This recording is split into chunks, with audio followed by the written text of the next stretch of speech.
Oman কিংবা পারস্য উপসাগর থেকে ইরানে হামলা করছে আমেরিকার বিমানবাহী রণতরী। এই ক্যারিয়ার স্ট্রাইক গ্রুপে আছে ডেস্ট্রয়ার, ফ্রিগেট সহ বিভিন্ন ধরনের আমেরিকান যুদ্ধজাহাজ। হঠাৎ এই হানাদার নৌবহরের দিকে উড়ে এলো শত শত কামিকাজে ড্রোন, যাদের মূল লক্ষ্য এই পালের সর্দার এয়ারক্রাফট ক্যারিয়ারটি। কতগুলো ড্রোন ঠেকাবে এই ক্যারিয়ার গ্রুপের এয়ার ডিফেন্স গান এবং মিসাইল? হয়তো বেশ কিছু ড্রোনকে ধ্বংস করা সম্ভব, কিন্তু সবগুলো নয়। আর ঠিক জায়গা মতো মাত্র কয়েকটি ড্রোনের আঘাতেই বিশাল ক্ষতি করতে পারে আমেরিকান এয়ারক্রাফট ক্যারিয়ারকে। এমন পরিকল্পনাই ইরান এবার করছে। ওয়ালটন বিএলডিসি ফ্যান, খরচ বাঁচে 65% পর্যন্ত। ওয়ালটন বিএলডিসি ফ্যান ছড়ায় স্বস্তির সবুজ হাওয়া।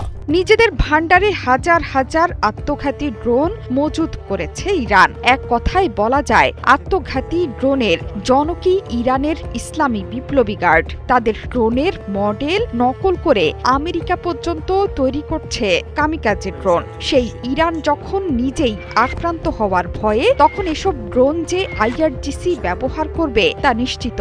ইরান প্রতিনিয়ত এসব ড্রোন তৈরি করে যাচ্ছে। মিসাইলের চেয়েও বেশি সংখ্যায় কামিকাজে ড্রোন বানাচ্ছে ইসলামী বিপ্লবী গার্ড বাহিনী।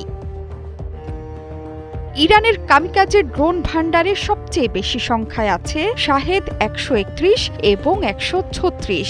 এই ড্রোন কতটা ভয়ঙ্কর তা বোধ হয় ইউক্রেনের চেয়ে কেউ বেশি জানে না। ইরান ইতোমধ্যেই এই ড্রোনের প্রযুক্তি রাশিয়ায় হস্তান্তর করেছে। তার উপর ভিত্তি করে রাশিয়া তৈরি করেছে জেরান। প্রতিদিন এই জেরান ড্রোন হামলার শিকার হয়ে বিপর্যস্ত অবস্থা আমেরিকান মদতপুষ্ট ইউক্রেনীয় বাহিনীর। এবার শাহেদ ড্রোনের শিকার হওয়ার অপেক্ষায় আমেরিকার গর্বের ধন এয়ারক্রাফট ক্যারিয়ারের। ইরান একসাথে হাজার হাজার ড্রোন ছুটতে পারে আমেরিকান বিমানবাহী রণতরী লক্ষ্য করে। হাজার হাজার ড্রোন একসাথে ছোড়াকে সামরিক পরিভাষায় সালভ বলা হয়। প্রতিপক্ষের এয়ার ডিফেন্স যখন শক্তিশালী, তখন স্বল্প সংখ্যায় মিসাইল বা ড্রোন হামলা করে তেমন লাভ হয় না। যেমন ইসরায়েলে একসাথে অনেক মিসাইল ছুড়ে সফলতা পেয়েছিল ফিলিস্তিনের প্রতিরোধ গোষ্ঠী। ইরানও এর আগে ইসরায়েলে অনেক মিসাইল একসাথে নিক্ষেপ করে ব্যাপক ধ্বংসযজ্ঞ চালায়। ইরান এবার একই পদ্ধতি আমেরিকান এয়ারক্রাফট ক্যারিয়ারে হামলার ক্ষেত্রে ব্যবহার করবে বলে জানাচ্ছে সামরিক বিষয়ক সাইট ডিফেন্স সিকিউরিটি এশিয়া। একসাথে অনেক ড্রোনের বহর স্বাভাবিক কারণেই ঠেকাতে পারবে না হানাদার আমেরিকান বাহিনী, ফলে তাদের ক্ষতি হওয়ার ভয় 100 ভাগ।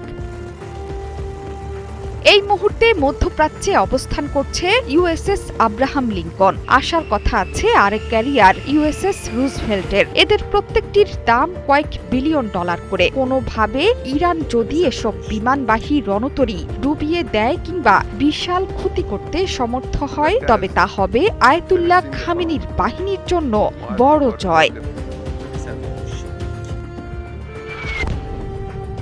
জোহরা চৌধুরী সেতু, ৭১।